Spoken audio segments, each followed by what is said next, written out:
Hello, I'm Chelsea Powry here for a Castanet Q&A Meet Your Candidate with the South Okanagan-West Kootenay candidate for the People's Party of Canada, Sean Taylor. Sean, thank you for joining me today.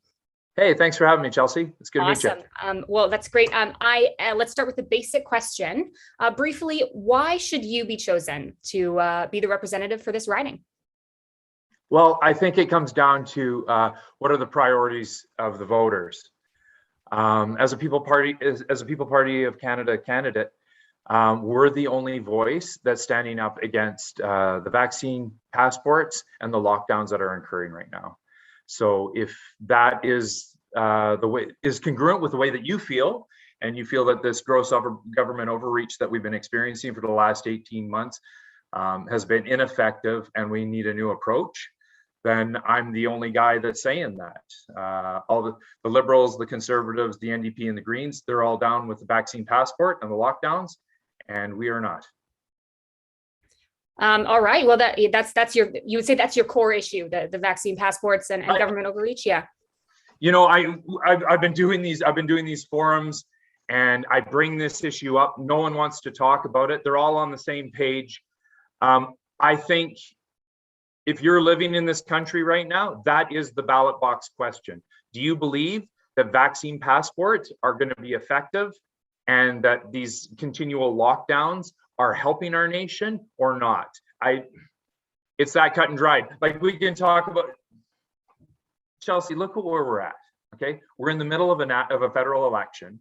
The governing Liberal Party is implementing a medical apartheid system as we speak during this election. And what is the official opposition saying? They're talking about old age pensions and banning puppy mills. Jagmeet Singh is going around making dance videos, right? Anime, I don't even know what the Greens are doing. No one is talking about this, right? We've got, it was the first day of school here in British Columbia, and we have government workers coercing 12-year-olds into getting an experimental gene therapy without parental consent. They're calling them mature minors. Like, that's an oxymoron. So what you're saying here, I mean, so are you calling the vaccine experimental gene therapy then? So are you also anti-vaccination and vax passports? I am. Yeah, I am fundamentally, but let's be clear. It is an experimental gene therapy. This is a trial that runs until 2023, right? And so I'm a frontline health. I've been an emergency nurse for 16 years. Okay, and when you come in, so say you've got acute appendicitis, okay, and you come into the hospital, the physician diagnosis, okay, you've got a hot appendix. We need a surgical consult. The surgeon comes in, they sit down with you. All right, you've got a 1% chance of dying of this. You've got a less than 1% chance of dying of this. If we accidentally nick an artery, you could bleed out. We'd have to give you blood. Then you have these risks associated with the blood. They spend 5 minutes talking with you at the bedside, outlining all the risks that are associated with the procedure that you're about to undergo. And then you sign a consent form. Okay, that's what we call in the medical field informed consent. We've informed you of all the risks associated with that. And when I see what they're doing with this experimental gene therapy, this isn't approved. This isn't emergency measures, even though, and I don't quite understand the legality of that, because the state of emergency in this province was quietly finished on June 29th. Yet we're still deploying this vaccine or this gene therapy. It's pretty clear from this that you are the candidate, at least in this riding, that is anti-vaccine passport and I guess anti-vaccine. So people can make their decision based on that. But let's move on to another issue, just because we've got lots to discuss. I would like to ask, what's the biggest issue locally, aside from vaccines, which is obviously something that's on your mind, that has not been correctly addressed by the federal government, in your opinion? I tell you, Chelsea, it's hard to.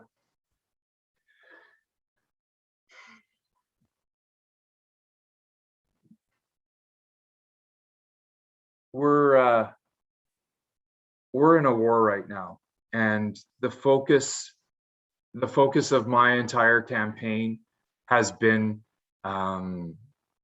addressing the issues with the erosion of sovereignty, both personal, national, community sovereignty. So as an MP, so you're saying federal overreach is a big issue for you, is what I'm hearing.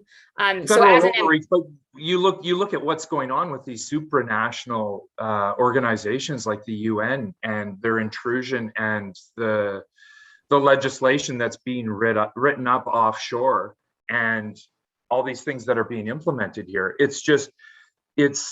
We're fighting a war on 1,000 fronts, right? And that's so as an MP though, so as an MP, should you be elected, should you find yourself in the federal government, how would you, I mean, presumably, at least based on the polls right now, in a minority, how would you implement any sort of, I guess, sort of power there to make things different? Well, I'll tell you, Chelsea, if we'd had this conversation a month ago or a month and a half ago, I would have laid money. We're going to see a liberal majority. I would have bet money on that. And I don't have a hope in hell of winning this riding, right? I'm in for the fight. I look at the threats that Canada faces today, and I'm all in for the fight. Today, it looks like I've got a really good chance of winning this riding. I don't think we're going to see a liberal government. And what we might see in Ottawa coming here shortly could be a very unstable minority government. And PPC may hold the balance of power and have incredible leverage over the way that this country's run. It's the momentum shift. Like I tell you, if we had another month runway, we could form government. I've been saying this for the last year and a half. I've been going around talking about these issues for the last 3 years all over Western Canada through the Forum for Canadian Sovereignty with my buddy Mark Friesen, and we've been talking about these issues that are facing. And I've been saying for the last year and a half that the PPC is one catalyzing event or one news story away from being able to form government and turn, All right. Well, so let's get to some other issues for this riding as well. Switching tack here a little bit. This summer, the interior has obviously been gravely impacted by wildfires. And climate change is on people's radar because we've had year after year of intense and more intense wildfire seasons.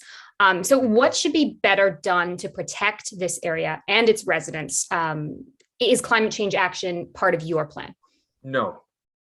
Better forest management, right? We're dealing with decades of bad forest management. And I remember, for a long time, right? We've had a couple unseasonably warm winters, pine beetle outbreaks. We're going to do controlled burns. You have all these organizations that rush to stop that. You can't do controlled burns anymore. The forest mismanagement that's gone on, the incredible fuel loads. And when you look at, I would really like to see more disclosure with weather modification, right? We've got all these treaties with the United States, with the United Nations, where we have to disclose all the weather modifications that are going on in North America with our partners at a governmental level. But I think the public should become more aware of this, right? Up until just recently, that was considered conspiracy theory. But when you look at what they're doing to augment weather systems and spraying nano aluminum everywhere, that's not gonna help the situation, right? It's changing the alkalinity of soils. It's making forests more combustible. So this is the problem, right? With these super complex problems that are multifactorial in causation, having a big, clumsy, stupid government that is so burdened down with redundancies of bureaucracy, layer and layer and layer of bureaucracy. We're the small government guys, right? Max's plan for radical decentralization, it requires strong provinces. And a lot of these decisions that you're talking about, forest management, the healthcare stuff, like these are provincial issues, right? And we want to, come up with a new template and take power out of Ottawa and put it back into the province's hands, right? And we're fighting this. Like I'm involved with the BC Conservative Party.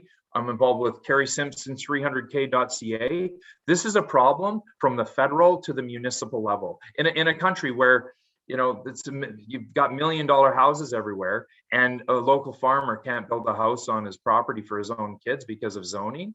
These are things that have to be addressed. And that actually segues into what I was going to ask next about, which is the housing crisis in this riding, which is a lot of unaffordable housing for people of all income levels, and a lack of rentals and a lack of ability to get into the housing and land market to purchase. And I'm hearing from you repeatedly that you're not a big fan of federal government being, overreach and stepping in, and you want strong provinces rather than a strong federal government. So what, if anything, do you think is the federal government's role in stepping in and helping with more housing availability, that kind of stuff? Yeah, I don't think it is. I think they need to get the hell out of the way, Chelsea, right? Like you look at these government interventions, and they cause more troubles than they solve, right? And create a lot of jobs for the government, right? Like this is the whole thing. The more government, it's a self-fulfilling prophecy, right? You build the bureaucracy to take care of it, and it feeds itself. And we need to get the power back into the hands of the free market, and they will be able to solve these questions. But in a country, we live in the second largest country in the world, the coldest country in the world, and we've got this incredible burden of a carbon tax, right? They're taxing energy, basically. It makes it so expensive to do anything with all the regulation and bureaucratic red tape.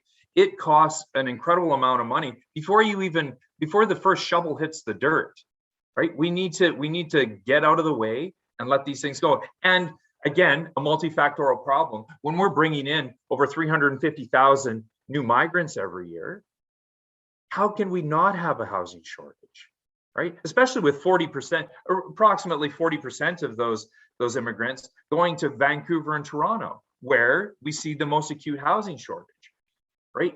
You would support a sort of a cease of immigration, or a scale down of immigration into Canada? Very much scaled down. Yeah, our proposal is between 100 and 150,000, and we've got everyone incentivized.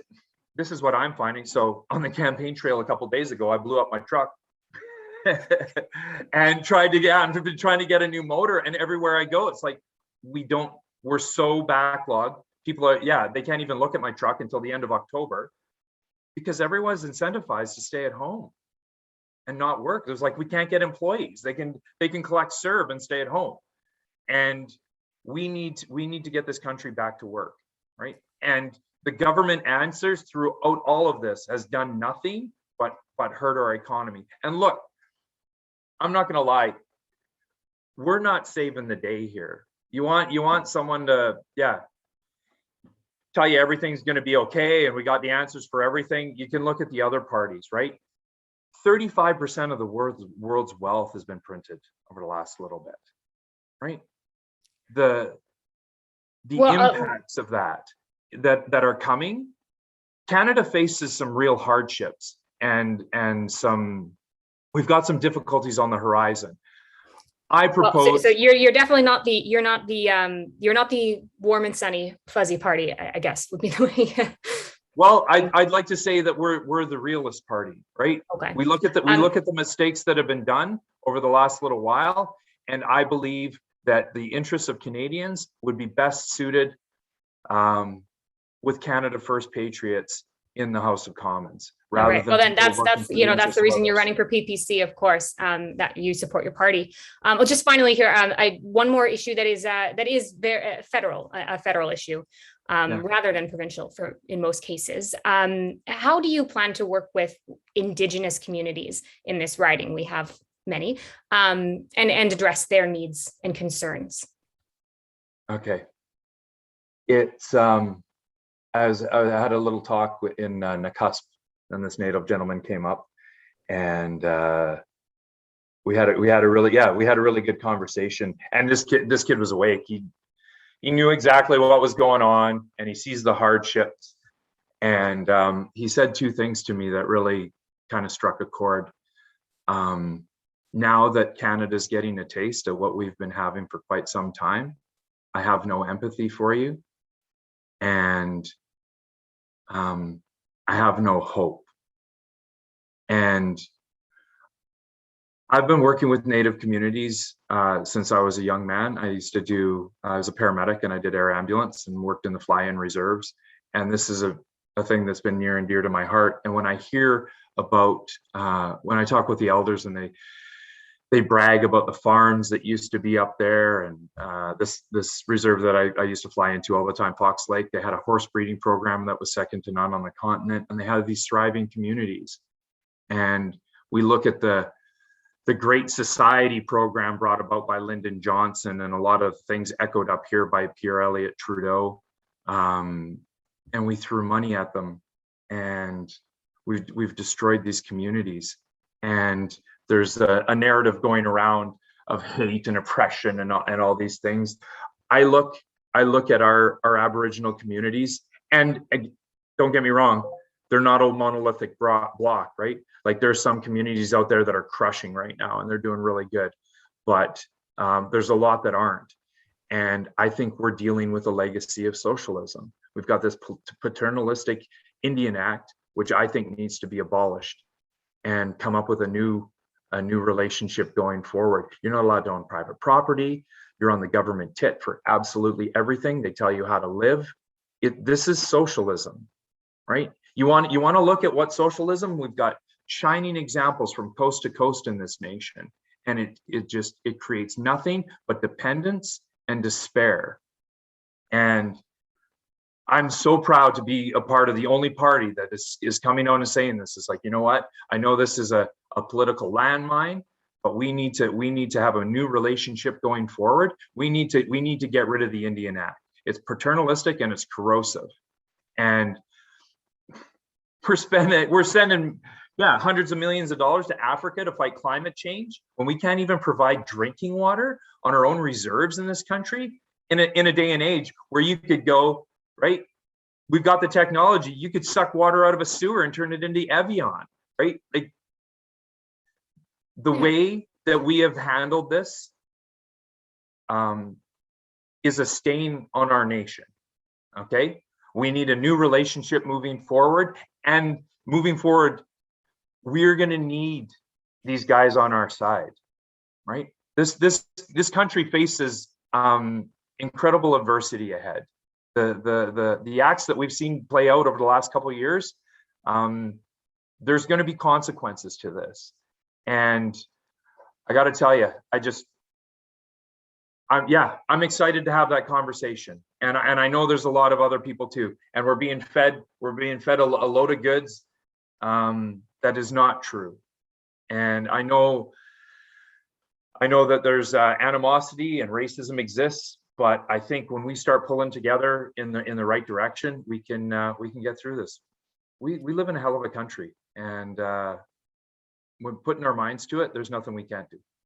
Well, I think that is a good sentiment to end it on. And thank you for your candor today, Sean. I really appreciate it. I think this has been a good opportunity to get people watching this will have seen a lot of your thoughts on a lot of different issues. So I really appreciate you speaking to me. Thanks very much. Thank you, Chelsea. Have a great day. All right.